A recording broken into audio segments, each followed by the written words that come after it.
Today, I will show you a 2010 post-apocalyptic film titled The Lost Future. Spoilers ahead. Watch out and take care.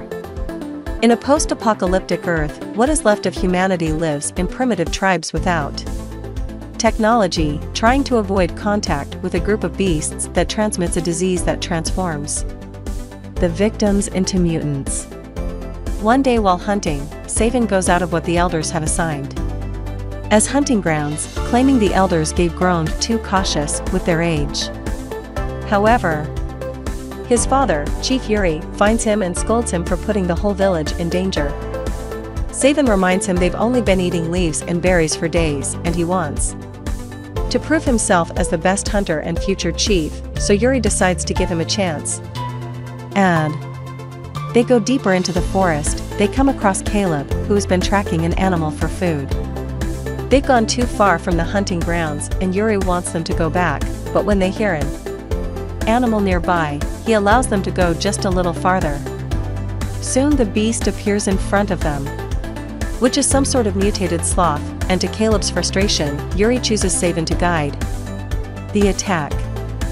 Working all together, they manage to kill the beast even when it is much larger than them. And Yuri declares the heart will be shared by both Saven and Caleb because it's thanks to both of them that they could acquire meat for dinner.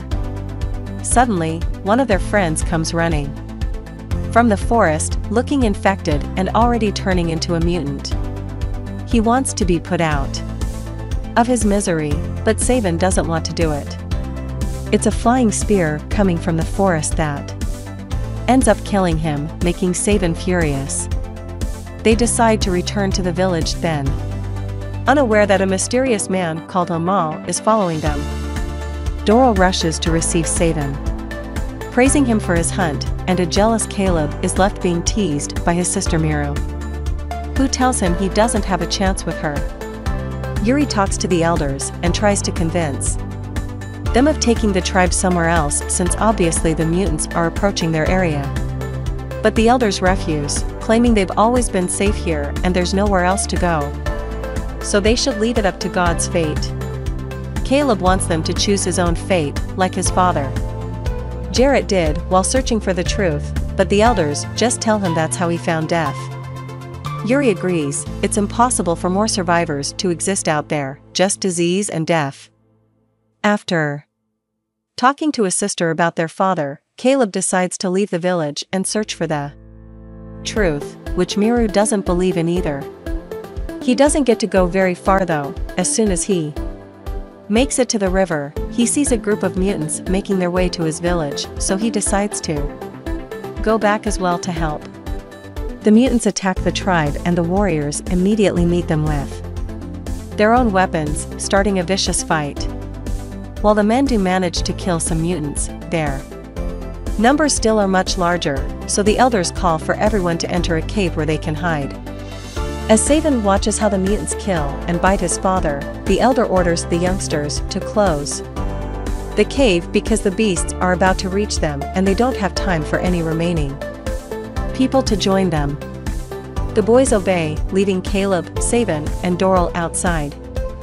Doral is attacked by a mutant and Caleb quickly saves her by killing it, but Saven is the one she hugs afterward. The three of them hide behind a big rock and watch the mutants wander around the cave, searching for a way in.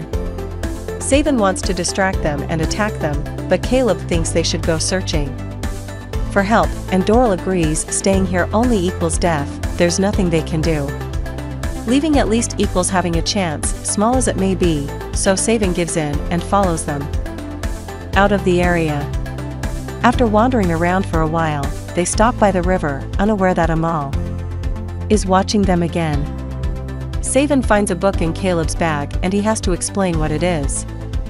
An object from the old world that his father brought him, and he used it to teach him to read, which nobody in their tribe knows how to do.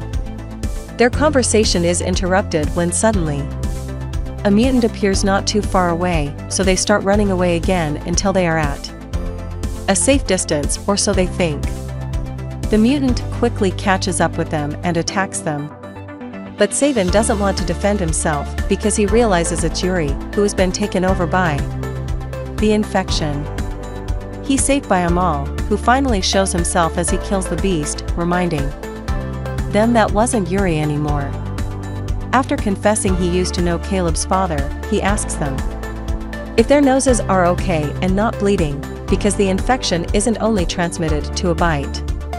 Biting makes it advance fast, but breathing near them is also enough to get it and become a mutant in a much slower, agonizing way. As Amal takes them back with him to his home, he explains he's immune to the infection thanks to a cure in the form of a yellow powder that is very hard to get. He also makes them cross a river to reach his place, because they're safe there. The mutants are scared of water, and that's why the beasts never reached Amal's home, which is in the ruins of an old building. Once there, Amal introduces them to his son Persk and his wife Nina, who is furious with him for having brought infected humans to their home, but Amal thinks it's worth the risk. While having lunch together, Amal tells the story of what really happened to the group, who believes it was a punishment from God. Actually, man tried to bring extinct animals back to life. And with them, they also revived a disease they couldn't control. He knows all this thanks to Caleb's father, whose ability to read allowed him to research the matter and create a cure in the form of that yellow powder. If you've already turned, the powder is useless, but for those who just got infected, it can cure them. Sadly, Jarrett died before he could take the powder back to the village, and it was stolen by a ruthless man called Gagan, who now keeps it to himself. Amal wants to guide the group to the abandoned city where the powder, and possibly the formula, is hidden for Caleb to decipher, and the group agrees. When night falls and everyone goes to bed, Nina hears some noises and decides to lock the door. Caleb hears some noises as well and wakes up to find Savin and Doral making love. He can't help staring at them, and when Doral notices him, she stares back until he turns around. Back in the village, the mutants grab some of the weapons the bodies are holding and start using them to hit the wood that covers the cave entrance. Mira thinks they should be trying to do something, but the elder wants them to do nothing but pray. Remy doesn't accept this and starts moving some smaller rocks at the back of the cave, which the elder doesn't approve of, claiming it goes against God's will. Miru thinks God shouldn't blame them for surviving and begins helping him dig. When they finally make a hole big enough, the two of them plus Yomak cross to see what they can find. There is a small tunnel filled with water and a breeze coming out from it, but the gap is so small only Miro could fit through it. She gets in the water and tries to swim through, but quickly comes back when a bunch of leeches attaches themselves to her body. The boys help her get all of them off, and once she's clean, she decides to try again, because they've come too far to give up now. Meanwhile, the elders are at the cave entrance, watching the mutants through the gaps in the wood, and one of them slips its hand under it to grab them. They quickly kill the beast with a spear, but the elder's nose is now bleeding, a sign of infection. The other person who is starting to nosebleed is Yomak, who has crossed the underwater gap with Remy after Miru made room for them. They find a tunnel that goes outside and start to climb it, only to discover there are mutants at the end. They go back down, but they do it so fast and clumsily that Yomak falls and breaks his leg. He doesn't want to be helped though, because it would cause them to slow down and allow the mutants to get them all. So he stays back as bait while Miru and Remy run away. They cross the underwater gap without issues, and after eating Yomak, the mutants try to follow them, but they are held back by the sight of water. When Miru and Remy make it back to the main cave, they discover most of their fellow villagers have gotten sick, displaying the symptoms of the disease. When the elder gets too sick and asks for mercy, Remy refuses to do anything, so Miru takes his spear and doesn't hesitate to stab him before he mutates, asking the others to do the same to her if it comes down to that. In the morning, Amal and the trio leave the ruins to go searching for the powder. They take Amal's raft and the boys learn how to row since they never saw any kind of boat before. A group of mutants sees them from the hills and starts throwing rocks at them. So the group starts rowing faster until they lose them. Amal tells them of a brotherhood that used to exist before Gagan created a huge conflict over the ownership of the powder, but he knows there are a few of them around, so when they get to the shore, he wants to light up a beacon to see if they'll come. While he is up in a tower starting a fire, a group of mutants approaches them. So Amal tells the trio to run as he comes down and fights them. Caleb doesn't want to leave him, but Saban thinks it's too dangerous and drags him back on the raft with him and Doral as Amal falls into a hole and the mutants try to get them there. One even falls in the hole with him, and Amal stabs him with an arrow, so now he's stuck in the hole with a mutant body on top of him. Unaware that the Brotherhood has seen the beacon and is coming for them, the trio gets away on the raft as they discover Doral is starting to nosebleed too. As the Brotherhood finds and rescues Amal, and he tells them he's found someone that can read and should be protected. The trio arrives at the ruins of an old city.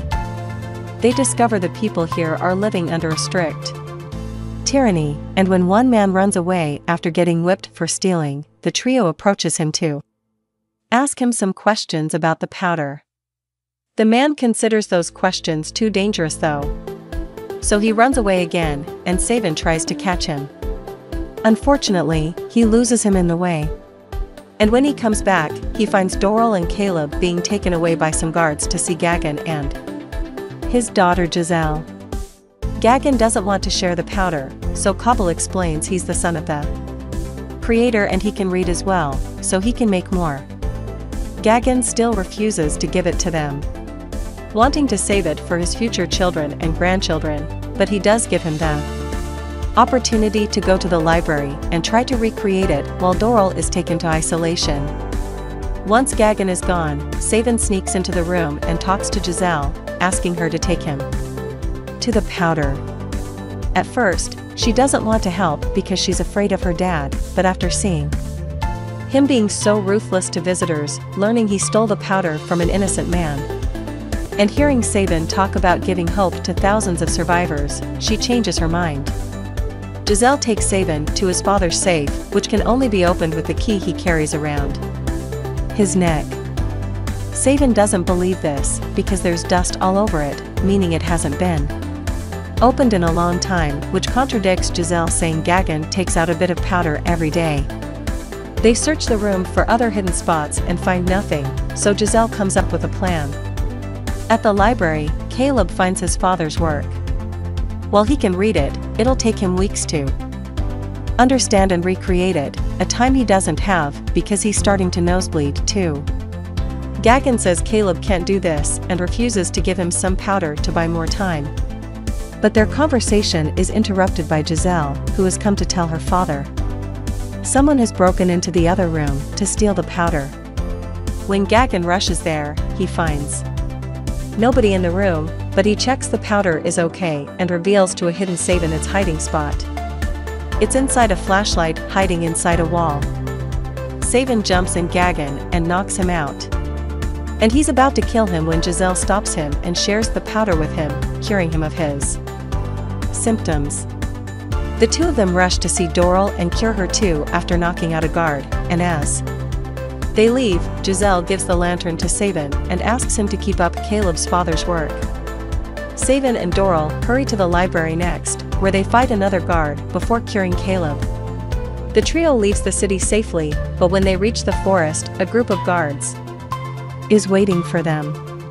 After Saban distracts them and even fights one until he falls unconscious, the three of them get on the raft and row away until they reach the nearest shore. They go up the hills until they find a very flimsy rope bridge that they cross as carefully as possible. But things get difficult when Gagan and his men find them. Caleb is hit on the leg with an arrow.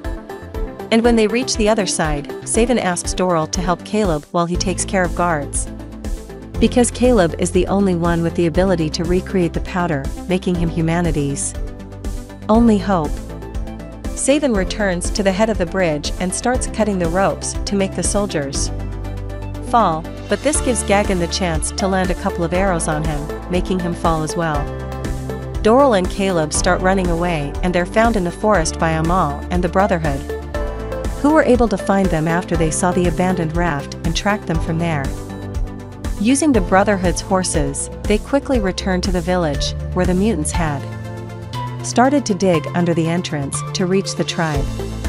The Brotherhood has no trouble killing them all while Doral enters the cave to share the powder right before Miru kills herself in fear of mutating. After the battle is over, Gagan finds them and shoots an arrow at Caleb that Amal jumps in front of to protect him. Furious, Caleb picks up an axe and throws it at Gagan, finally killing him. Some days later, after taking Amal back to his home, Caleb says goodbye to his sister, who is teaching more kids how to read. He makes his way back to the city, intending to find that library again and finish his father's work to save humanity.